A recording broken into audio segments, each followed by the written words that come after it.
बिस्मिल्लाहिर्रहमानिर्रहीम। Dear students, आज की वीडियो में हमने स्टडी करना होगा कि रेजिस्टर्स की दो कॉम्बिनेशन होती हैं, सीरीज कॉम्बिनेशन ऑफ रेजिस्टर और पैरेलल कॉम्बिनेशन ऑफ रेजिस्टर। इन दोनों कॉम्बिनेशंस में क्या डिफरेंस पाया जाता है। शुरू करते हैं आज का lecture. Series combination of resistor ऐसा कॉम्बिनेशन होता है जिसमें करंट को ट्रेवल करने के लिए सिर्फ एक पाथ पाया जाए, जबकि पैरेलल कॉम्बिनेशन ऑफ रेजिस्टर के बारे में हम यूं समझेंगे कि अगर करंट एक पाथ पर आकर मुख्तलिफ रस्तों पे डिवाइड हो जाए तो इस तरह की कॉम्बिनेशन को पैरेलल कॉम्बिनेशन कहते हैं। डिफरेंस आप कैसे बयान करेंगे इसका कि there is a single path for the flow of current, whereas in parallel combination of resistor there are alternate path for the flow of current. Series में सिंगल पाथ होता है करंट का, पैरेलल में alternate path होते हैं current के flow के लिए। दूसरा डिफरेंस इन दोनों में ये पाया जाता है कि सीरीज कॉम्बिनेशन में हर रेजिस्टर से सेम अमाउंट ऑफ करंट गुजर रही है, क्योंकि करंट तो फ्लो ऑफ चार्ज है। बस law of conservation of energy ये बताती है कि total amount of charge conserve रहते हैं। यहां से जितने चार्ज फ्लो करते हुए आएंगे इस रेजिस्टर से भी गुजरेंगे, उतने ही यहां से भी गुजरेंगे, उतने ही तीसरे रेजिस्टर भी से भी गुजरेंगे और आकर वो लो पोटेंशियल पर गिर जाएंगे। बस सेम करंट फ्लो कर रही है ईच रेजिस्टर पे। तो हम कह सकते हैं कि अगर आई ई इक्विवेलेंट करंट है, ई यहाँ पे रिप्रेजेंट कर रहा है इक्विवेलेंट करंट को, यानी आप इसको टोटल करंट भी कह सकते हैं कि टोटल करंट और पहले रेजिस्टर से गुजरने वाली करंट और दूसरे रेजिस्टर से गुजरने वाली करंट और तीसरे रेजिस्टर से गुजरने वाली करंट, ये तीनों करंट्स की मिकदारें आपस में सेम हैं। लेकिन चूंकि यहाँ पे पाथ डिवाइड हो गए हैं तो करंट डिवाइड हो जाती है ईच पाथ पे। इसकी एग्जांपल हम ऐसे लेते हैं कि अगर किसी रोड पे गाड़ियां जा रही हों और एक सिंगल रोड से अल्टरनेट पाथ बाईपास रोड निकल आए, दो दो तीन तीन रोड निकल आए, तो कुछ गाड़ियां पहले रोड पे चली जाएंगी, कुछ गाड़ियां दूसरे रोड पे आ जाएंगी, कुछ गाड़ियां तीसरे रोड पे आ जाएंगी। बिल्कुल सेम कंडीशन यहाँ पे भी अप्लाई होती है कि जब चार्ज फ्लो करते हुए पॉइंट ए पर पहुंचेंगे, कुछ चार्ज R1 की तरफ जाएंगे, कुछ चार्ज R2 की तरफ और कुछ चार्ज R3 की तरफ जाएंगे। बस करंट डिवाइड हो जाती है हर रास्ते के लिए। तीसरा पॉइंट, बैटरी यहां से एक एनर्जी फराम कर रही है, एक प्रेशर दे रही है। तो जितने जितने रेजिस्टर आगे बढ़ते जाएंगे सीरीज कॉम्बिनेशन में पोटेंशियल डिफरेंस आगे चलते चलते ड्रॉप होती जाएगी। वजह यह है कि कुछ एनर्जी इसको चाहिए चार्ज को पंप करने के लिए, फ्लो कराने के लिए, कुछ यहाँ पे चाहिए फ्लो कराने के लिए, कुछ एंड पे चाहिए फ्लो कराने के लिए। बस हम कहेंगे कि पोटेंशियल डिफरेंस जो बैटरी ने सप्लाई की है वो तमाम रेजिस्टर्स को मिलने वाली पोटेंशियल डिफरेंस के सम के बराबर है। Potential difference of the battery equal to sum of the voltage drops in each resistor. तमाम रेजिस्टर के अंदर कितनी वोल्टेज में ड्रॉप आया और बैटरी की वोल्टेज कितनी थी, इस नेट वोल्टेज और उन तीनों का सम आपस में इक्वल आएगा। जबकि इस एंड पे देखा जाए तो चूंकि तमाम रेजिस्टर बैटरी के साथ कनेक्ट हैं, डायरेक्ट कनेक्ट हैं, लिहाजा पोटेंशियल डिफरेंस पैरेलल कॉम्बिनेशन में सेम रहती है। नेक्स्ट पॉइंट कि सीरीज रेजिस्टर में कोई एक रेजिस्टर अगर डैमेज हो जाए, लेट अस सपोज मैंने इसकी तार को कट कर दिया, बस कंप्लीट सर्किट क्या हो जाएगा, वो डैमेज हो जाएगा। जबकि अगर पैरेलल में किसी एक रेजिस्टर को आप कट ऑफ कर दें, रिमेनिंग पार्ट्स जो हैं वो अपना वर्क प्रॉपरली परफॉर्म कर सकते हैं। जिस तरह के एग्जांपल में आप घरों की वायरिंग को देख लें कि अगर आपने एक फैन के बटन को ऑफ कर दिया तो ये सारी वायरिंग पैरेलल हुई है। बस अगर बल्ब को या फैन को ऑफ कर देने से रेफ्रिजरेटर और मजीद इलेक्ट्रिकल इंस्ट्रूमेंट अपना काम जारी रखते हैं। एक एक रजिस्टर अगर डैमेज हो गया, बाकी रजिस्टर अपना फंक्शन कंटिन्यू रखेंगे। आए बढ़ते हैं आगे और हम सीरीज और पैरेलल की एक इक्वेशन डिराइव करते हैं कि किस तरीके से हमने इसकी नेट इक्विवेलेंट रेजिस्टेंस को फाइंड करना होगा। देखिए मैंने ऊपर थर्ड पॉइंट पे यहाँ पे लिखा हुआ है कि पोटेंशियल डिफरेंस बैटरी की वो sum of voltage drop in each resistor के बराबर है।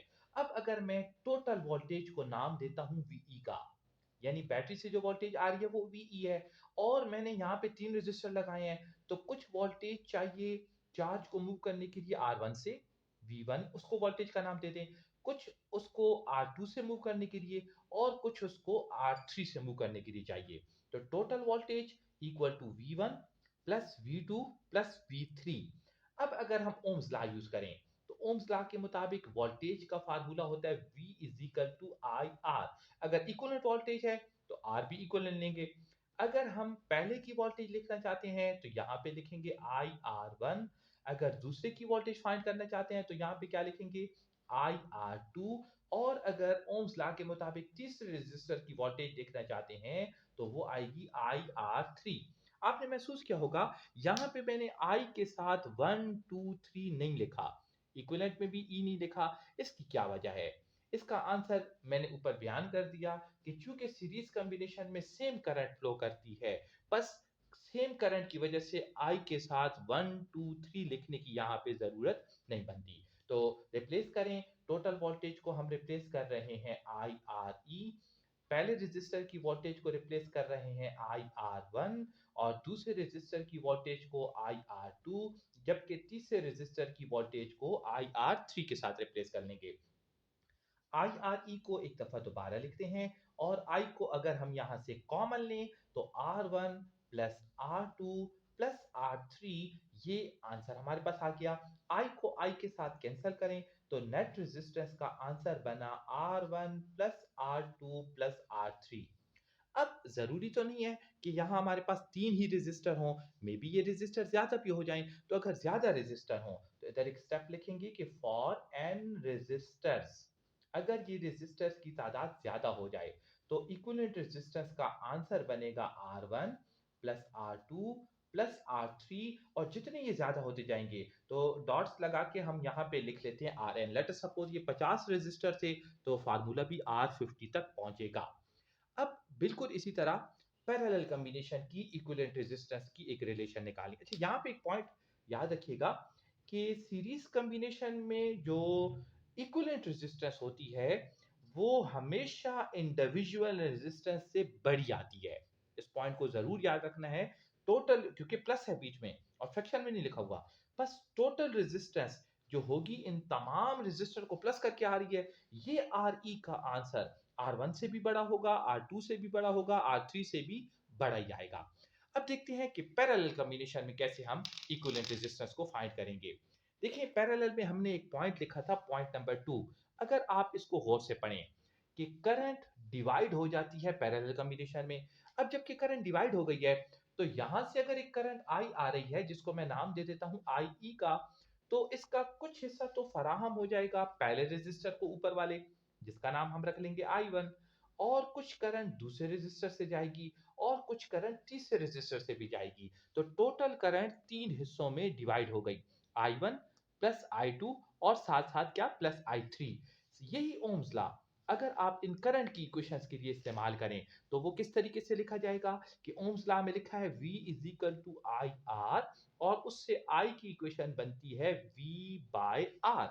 बस अगर हम यहाँ पे आई ई देख रहे हैं तो आई ई में क्या लिखना पड़ेगा, आई ई में हमें लिखना पड़ेगा V बाय आर ई। जिस तरह आई का फार्मूला मैंने ओम्स लॉ से डिराइव कर लिया V बाय आर, बस अगर यहाँ पे हम ई लगाएंगे तो आर के साथ भी ई लगेगा, इधर आ गया V बाय आर ई। अगर हम आई वन की इक्वेशन फाइंड करना चाहें, बस अगर यहाँ वन होगा तो आर के साथ भी वन लगा होगा, V by R one plus V by R two, और प्लस आई थ्री को रिप्लेस कर लेंगे V बाय आर थ्री। और यहां पे भी एक पॉइंट क्लियर करना है कि हमने V के साथ वन टू थ्री नहीं लिखना। उसकी वजह पॉइंट नंबर थ्री में बयान की गई है। पॉइंट नंबर थ्री में क्या लिखा हुआ है, पॉइंट नंबर थ्री में लिखा हुआ है कि potential difference across each resistor, potential difference across each resistor वो क्या रह रही है, सेम है। बस जबकि सेम पोटेंशियल है सब तमाम रेजिस्टर पे तो वन टू थ्री लिखने की यहाँ पे जरूरत नहीं बनती। अब हम राइट हैंड साइड से V को कॉमन लेते हैं जिससे आंसर बनेगा one over R one plus one over R two और साथ साथ plus one over R three. V को V के साथ कैंसिल करें, वन ओवर आर ई का answer one over R one plus one over R two और साथ साथ plus one over R three.